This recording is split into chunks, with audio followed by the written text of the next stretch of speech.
हमारे सबके सामने आज लोकार्पित हुआ। मैं माननीय प्रशांत पॉल जी को भी बधाई देना चाहता हूं, जिनके कारण से मध्य प्रदेश भी गौरवान्वित हो रहा है। मंच पर ही विराजमान श्रीमान रविंद्र कान्हेरे जी, अध्यक्ष विद्या भारती, अखिल भारतीय अध्यक्ष विद्या भारती। इस अवसर पर प्रांत संयोजक श्रीमान प्रज्ञा प्रभा, श्रीमान धीरेन्द्र चतुर्वेदी जी, आपका भी स्वागत अभिनंदन। मंच के सामने मौजूद हमारे मंत्रिमंडल के सभी सम्माननीय सदस्यगण, हमारे अलग अलग क्षेत्रों के सभी दायित्ववान प्रमुख बंधुगण, सभागार में मौजूद सभी भाइयों बहनों, पत्रकार साथियों, मैं इस कार्यक्रम को शुरू से अभी तक अगर यहीं के यहीं विश्लेषण करूं तो ये हमारे लिए अभी जितने 11 अध्याय में आपने जोड़ा है, सच में प्रशांत जी आपने बहुत मेहनत की है। मैं आपका स्वागत करता हूं, अभिनंदन करता हूं।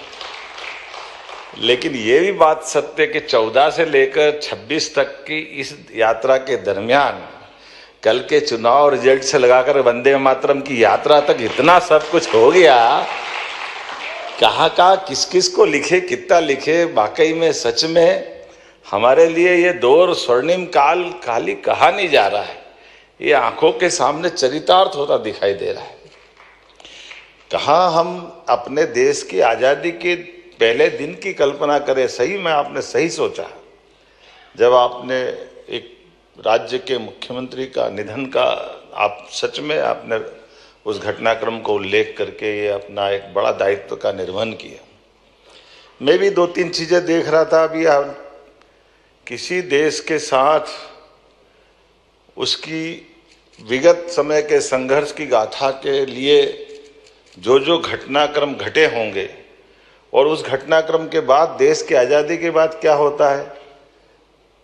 देश की आज़ादी के लिए वंदे मातरम ने एक तरह से संजीवनी बूटी का काम करा तमाम क्रांतिकारियों के लिए, लेकिन देश की आज़ादी के समय उस वंदे मातरम के टुकड़े कर दिए और टुकड़े करने का परिणाम क्या निकला, देश के टुकड़े हो गए। और डराया क्या गया कि देश की कई लोगों को पसंद नहीं इसलिए मत करो। अरे भाई, ये तुम कौन से रास्ते पे ले जा रहे हो? तुम्हारा अपना एजेंडा कुछ हो सकता है, देश के लिए आप गलत बात मत करो। ये भी 14 से अभी 26 की यात्रा में हुआ है। श्री राम मंदिर का निर्माण भी धूमधाम से और वंदे मातरम का गान भी देश भर में चल रहा है। ये हमारे नेतृत्व की विशेषता है और ये है वास्तव में इंडिया से भारत की यात्रा में अभी छूटे हुए कुछ प्रसंग। मुझे आपकी तरफ से मैं आपको धन्यवाद भी देना चाहूँगा। सच में आपने बहुत मेहनत की। एक प्रसंग में इस पुस्तक में पढ़ रहा था और वो प्रसंग में इस देश के आज़ादी के साथ ही जिस बात पे ध्यान दिया जाना चाहिए था, 1942 सेकंड वर्ल्ड वॉर में भी भारत ने अपनी सेना के साथ बड़ी भूमिका अदा की थी। सेना भी सक्षम थी, समर्थ थी, लेकिन सेना के प्रति दृष्टिकोण आजाद भारत के पास देश के प्रधानमंत्री का क्या था। एक व्यक्ति 200, आपने उल्लेख किया है, 200 जीप सप्लाई करने का ऑर्डर लेते हैं और वो ऑर्डर सेना के लिए जीप देना, और जीप के लिए 200 जीप का पैसा भी मिल गया और गाड़ी 49 पहुंची और वो भी उनने लौटा दी, किसी काम की नहीं, कंडम गाड़ी। वो बाद में 62 में हमारा रक्षा मंत्री बनता है।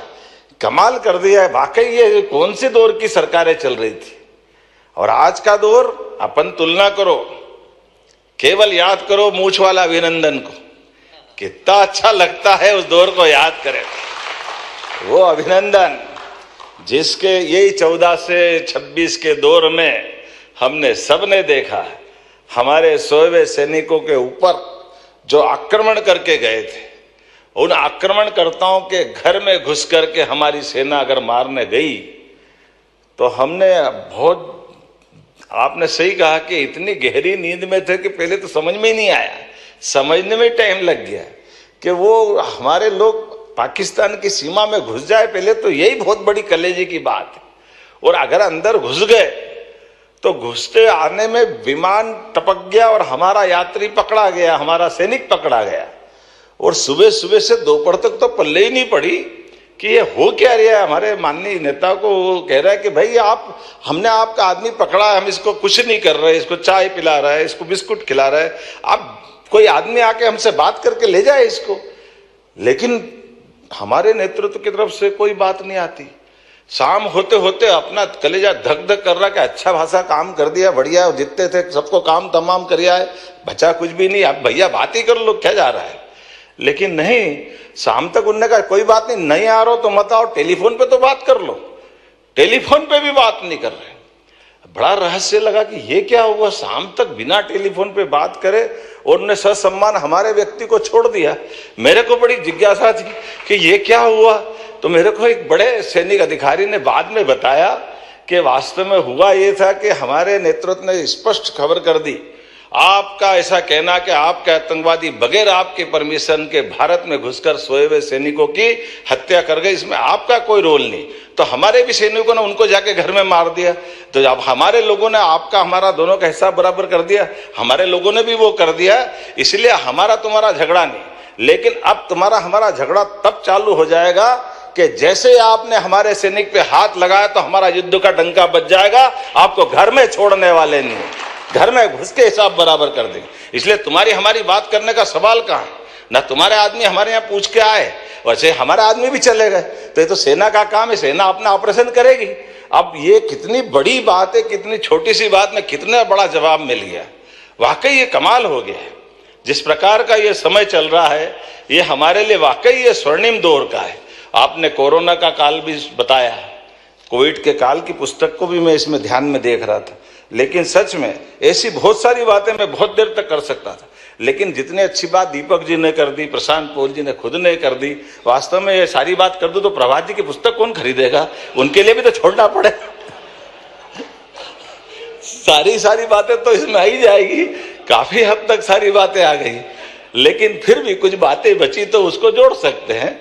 ऐसे कोई छोड़ने वाला भी नहीं इतनी जल्दी में किसी को।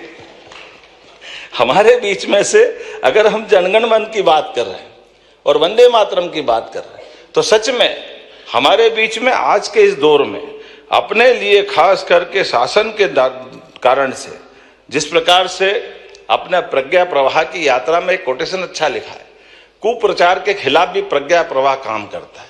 तो माननीय मोदी जी के नेतृत्व में जिसके घर में कोई सांसद, विधायक, मंत्री, सब मुख्यमंत्री तो सोच ही नहीं सकते उसको मुख्यमंत्री बना दे, ये भी तो इंडिया में ही नहीं हो सकता, भारत में हो सकता है। हम में से कई सारे मंत्री बैठे हैं, कभी कल्पना ही नहीं कर सकते।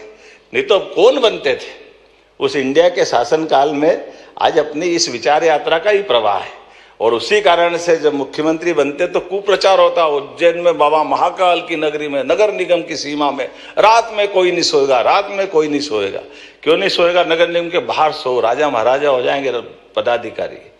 तो हमने भी प्रयास किया कि भैया बाबा महाकाल सबको बचाने वाले, कोई मारने वाले क्या।